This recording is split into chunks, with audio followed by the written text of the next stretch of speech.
ఈ రోజు నుంచి 3 రోజులు ఇచ్చినటువంటి గడువుని ఆయా మున్సిపాలిటీస్లో బాధ్యులుగా ఉన్నటువంటి శాసనసభ్యులు, మంత్రులు, జిల్లా కాంగ్రెస్ అధ్యక్షులు, సీనియర్ నాయకులు అంతా కూడా సమిష్టిగా ఒక ఆలోచన చేసి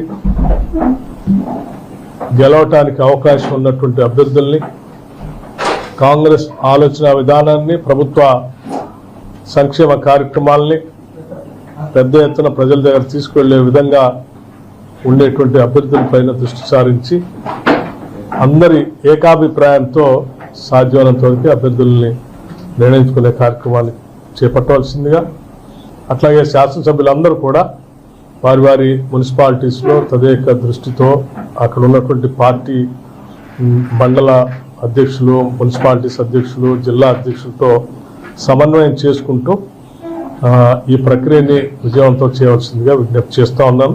అట్లాగే రాష్ట్ర ప్రజలందరూ కూడా నేను ఒక విషయం ప్రత్యేకంగా విజ్ఞప్తి చేస్తూ ఉన్నాను.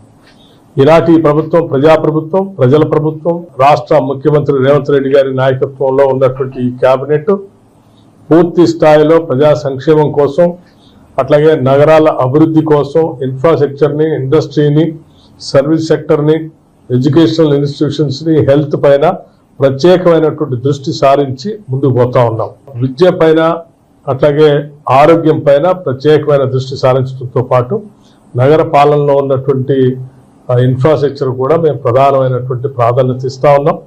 నగరాల అభివృద్ధి ఈ భవిష్యత్ తెలంగాణ అభివృద్ధికి పునాదులుగా ఉంటుందన్నటువంటి ఆలోచనతో పెద్ద ఎత్తున ముందుకు పోతా ఉన్నాం. తప్పనిసరిగా రాష్ట్ర ప్రజలందరికీ కూడా నేను విజ్ఞప్తి చేస్తా ఉన్నాను.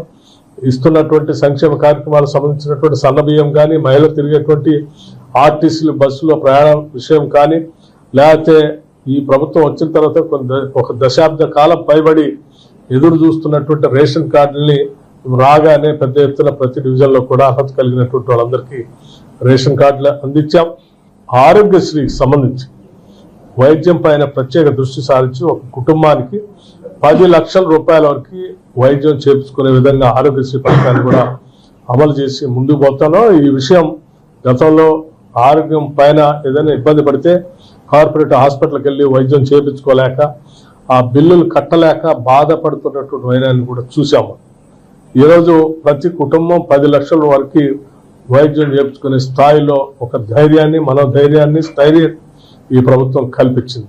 భవిష్యత్ అభివృద్ధికి పునాదులు ఇస్తూ pure and rare core urban reason economy, అంటే సర్వీస్ సెక్టర్ అంతా కూడా దృష్టిలో పెట్టుకొని చేసేటువంటి ఆ ఎకానమీ, అట్లాగే పెరీ అర్బన్ రీజన్ ఎకానమీ, ఆ పెరీ అర్బన్ ఎకానమీ ఏరియాలో ఉన్నటువంటి అన్ని మున్సిపాలిటీస్ని కలెక్ట్ చేస్తూ తీసుకున్నటువంటి విధానం, అట్లాగే rural agriculture reason economy, agro based అంటే వ్యవసాయాల మీద ఆధారపడి ఉన్నటువంటి ఆ పంటల ఆధారితంగా ఏర్పాటు చేసేటువంటి ఇండస్ట్రీస్, ఆగ్రో బేస్డ్ ఇండస్ట్రీస్ కానీ, లేకపోతే రైతులు పండించినటువంటి పంటకి వాల్యూ యాడెడ్గా చేసి దాని ఆర్థిక పరిస్థితులు మెరుగుపరిచేటట్టుగా చేసే విధానంతో ఒక సమగ్రమైనటువంటి తెలంగాణ రాష్ట్ర అభివృద్ధి కోసం ఒక ప్రణాళిక తయారు చేయడం జరిగింది. ఈ ప్రణాళికని మొన్నే మేము గ్లోబల్ సమ్మిట్లో రాష్ట్ర ముఖ్యమంత్రి రేవంత్ రెడ్డి గారి నాయకత్వంలో ఈ రాష్ట్రంలో దాన్ని రిలీజ్ చేయడమే కాకుండా దేశవ్యాప్తంగా, ప్రపంచవ్యాప్తంగా ఉన్నటువంటి ఆర్థికవేత్తలు కూడా ఇందులో పాల్గొని ఈ ప్యూర్ రేర్ ఈ గ్లోబల్ సమ్మిట్లో మేము రిలీజ్ చేసినటువంటి 2047 విజన్ డాక్యుమెంట్ని అందరూ అభినందించినటువంటి విషయం కూడా తెలిసింది. 2047తో ఈ రాష్ట్రాన్ని ప్రపంచంతో పోటీపడే స్థాయిలో $3 ట్రిలియన్ ఎకానమీతో ముందు తీసుకొని పోవాలని ఆలోచనతో పెద్ద ఎత్తున ప్రణాళిక తయారు చేస్తున్నాం. కాబట్టి దయచేసి ఈ అభివృద్ధిని కొనసాగించడం కోసం ఈరోజు అత్యంత పకడ్బందీగా ప్రణాళికాబద్ధంగా పోతున్నటువంటి ఈ ప్రజాప్రభుత్వాన్ని ఆశీర్వదించవలసిందిగా మున్సిపాలిటీస్లో ఉన్నటువంటి ప్రజానికి అందరూ కూడా ఈ సందర్భంగానే విజ్ఞప్తి చేస్తా ఉన్నాం.